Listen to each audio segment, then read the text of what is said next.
Salam Kerahiman.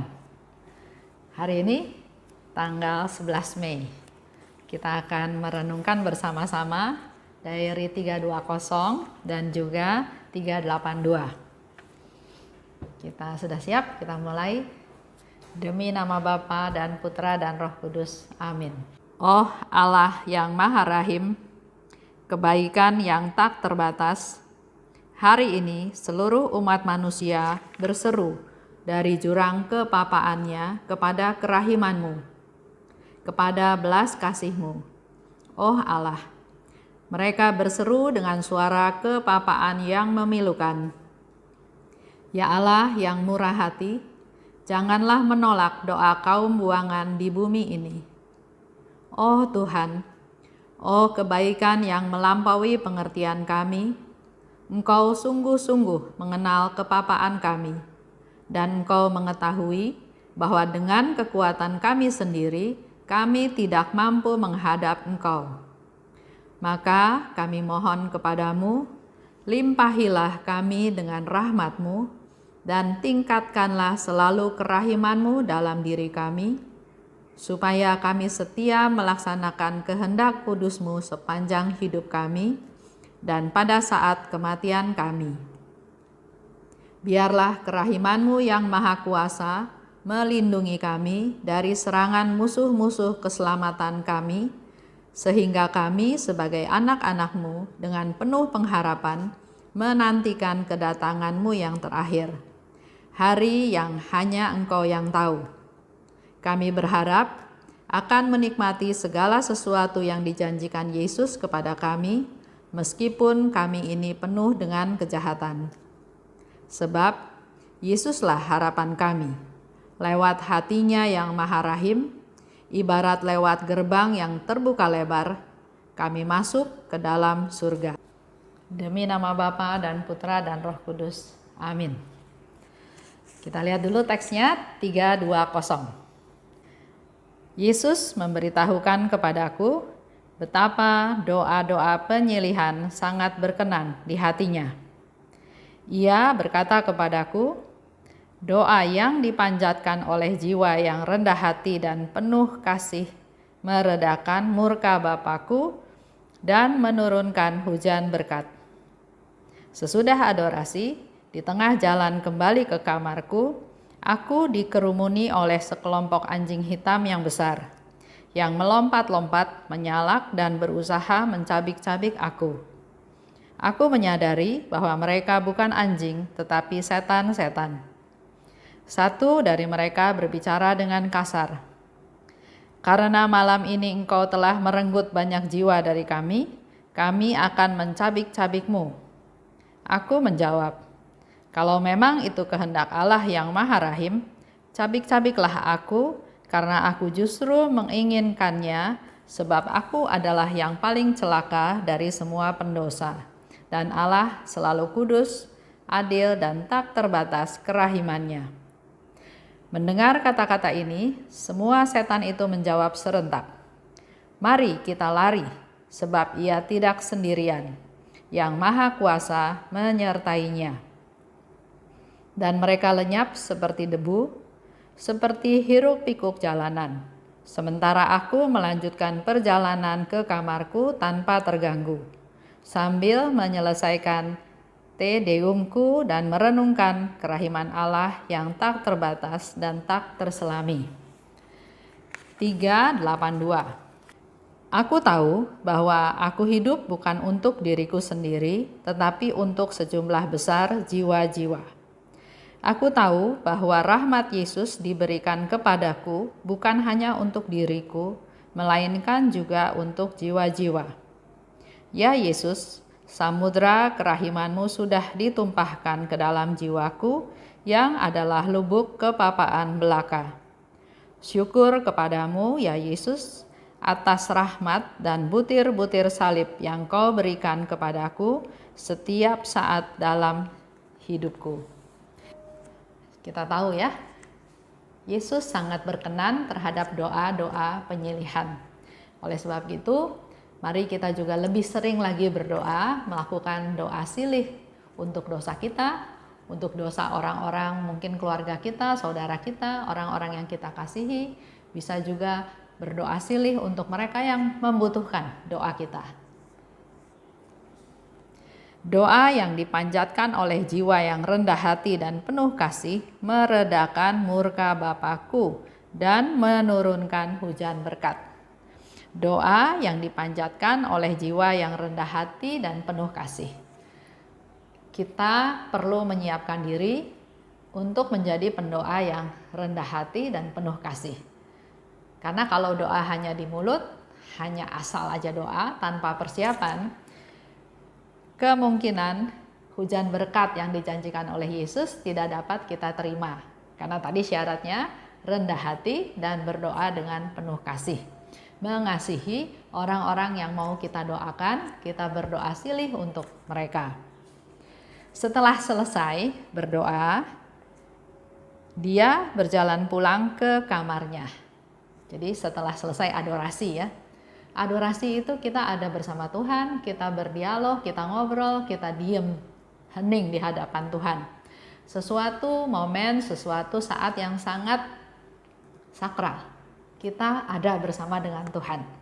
Tapi di sini dikatakan, sesudah adorasi di tengah jalan menuju kamarku, aku dikerumuni oleh sekelompok anjing hitam yang besar. Satu pemberitahuan juga bahwa bahaya itu selalu mengancam. Walaupun kita baru beradorasi, walaupun kita baru mengikuti perayaan Ekaristi atau apapun. Jadi kita dalam hal ini harus selalu berjaga-jaga, selalu siap-siap ya. Bahkan Suster Faustina setelah adorasi aja, dalam perjalanan dia ke kamarnya, dia dicegat oleh sekelompok anjing hitam yang besar yang melompat-lompat, menyalak dan berusaha mencabik-cabik aku. Dan di situ Suster Faustina tahu itu bukan anjing biasa, itu adalah setan-setan. Kenapa? Setan-setan itu marah. Karena dikatakan, malam ini engkau telah merenggut banyak jiwa dari kami. Dengan kita berdoa, dengan kita menjadi doa silih untuk orang-orang yang membutuhkan doa kita, itu juga diberikan satu konfirmasi bahwa jiwa-jiwa itu kita menangkan kembali. Kita tarik kembali dari kuasa-kuasa si jahat. Dan setan gak suka. Setan marah. Sehingga dia bilang, ayo mau dicabik-cabik. Nah, reaksinya Faustina bukan ketakutan, bukan marah, bukan melakukan hal yang lain. Tapi dia bilang, cabik-cabik aja kalau memang ini sesuai dengan kehendak Tuhan. Dan ternyata akhirnya mereka semua menjawab serentak, mari kita lari sebab ia tidak sendirian. Jadi walaupun Faustina jalan sendirian, tapi yang Maha Kuasa menyertainya. Ini saya sedikit sharing, saya pernah dengar satu cerita. Jadi ada peristiwa pemerkosaan. Setelah dilihat ulang di CCTV tersebut, sebelum perempuan itu diperkosa, sebetulnya ada satu perempuan lain yang juga lewat di gang yang sama. Tapi ternyata perempuan itu nggak diganggu. Setelah lewat yang satu, perempuan yang kedua baru diganggu dan diperkosa. Pemerkosanya ketangkap, jadi ditanya, diinterogasi oleh polisi, kenapa perempuan yang pertama tidak kamu perkosa, tapi kamu pilih yang kedua. Dan pengakuan daripada pemerkosa ini, perempuan itu nggak jalan sendirian, ada yang jaga di belakangnya. Bentuknya besar, tubuhnya besar, dan saya tidak berani. Oleh sebab itu, saya membiarkan wanita ini lewat. Baru wanita yang kedua yang menjadi sasaran saya. Di situ kita mau imani bahwa walaupun dia jalan sendirian, tapi Tuhan menyertai dia. Tuhan menjaga dia. Tuhan melindungi dia. Saya juga mau sharing, kalau saya dan suami saya pergi ke misa pagi dari rumah ke gereja, kami selalu berdoa. Apakah berdoa rosario atau berdoa koronka, tapi selalu dalam doa. Atau pernah juga, saya suka setir mobil. Saya setir mobil dari Jakarta misalnya ke Tegal. Ada saat-saat kantuk. Tapi saya selalu ambil rosario, ambil koronka, saya berdoa. Jadi saya selalu membiasakan diri di dalam setiap keadaan, daripada kita diem, daripada kita berpikir yang aneh-aneh, pikiran ini melayang kemana-mana, saya selalu ambil rosario, ambil koronka, saya berdoa. Dan saya percaya, walaupun doanya tidak sempurna karena dalam perjalanan, karena tetap harus lihat lalu lintas di jalan, tapi saya yakin Tuhan menyertai saya. Nah, di nomor 382 di sana Faustina juga dikatakan dia tahu bahwa aku hidup bukan untuk diriku sendiri, tapi untuk sejumlah besar jiwa. Ini mengingatkan kita semua juga bahwa kita hidup bukan hanya untuk kita. Jadi fokusnya tuh bukan saya. Tuhan memberikan talenta, Tuhan memberikan rahmat, itu semua dimaksud oleh Tuhan untuk supaya kita menggunakannya untuk keselamatan jiwa-jiwa yang lain, untuk orang lain, ya, untuk orang lain. Itu yang menjadi pesan kita. Jadi di dalam hidup ini kita perlu berdoa silih. Doa silih itu adalah doa yang kita berikan untuk orang lain yang nggak ada kaitannya sama kita, nggak ada untungnya kita berdoa buat dia. Tapi Tuhan sangat senang. Dan doa itu dilakukan oleh orang yang rendah hati dan penuh kasih, maka limpahan rahmat akan Tuhan berikan. Dan dimanapun kita berada, Suster Faustina juga kasih contoh, setelah adorasi tetap masih diganggu sama setan, karena dia tidak suka kita berbuat baik. Mari kita sama-sama merefleksikan apa yang kita bahas hari ini, untuk menjadi satu masukan, satu pegangan untuk hidup kita selanjutnya. Kita doa, demi nama Bapa dan Putra dan Roh Kudus. Amin. Allah Bapa yang Maha Baik, terima kasih atas contoh yang sudah Suster Faustina berikan kepada kami, di mana kami harus selalu berjaga-jaga, kami harus selalu waspada karena si jahat selalu tidak senang dengan apa yang kami lakukan. Urapi kami Tuhan, berkati kami, agar malaikat-malaikat pelindung kami selalu menjaga kami, agar kami selalu ada di dalam jalan-Mu, ada dalam pemeliharaanmu.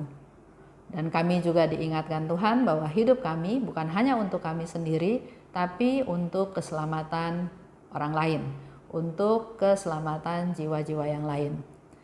Berilah kami rahmat-Mu Tuhan, agar kami juga punya keinginan untuk mau berdoa silih untuk orang-orang yang membutuhkan doa kami.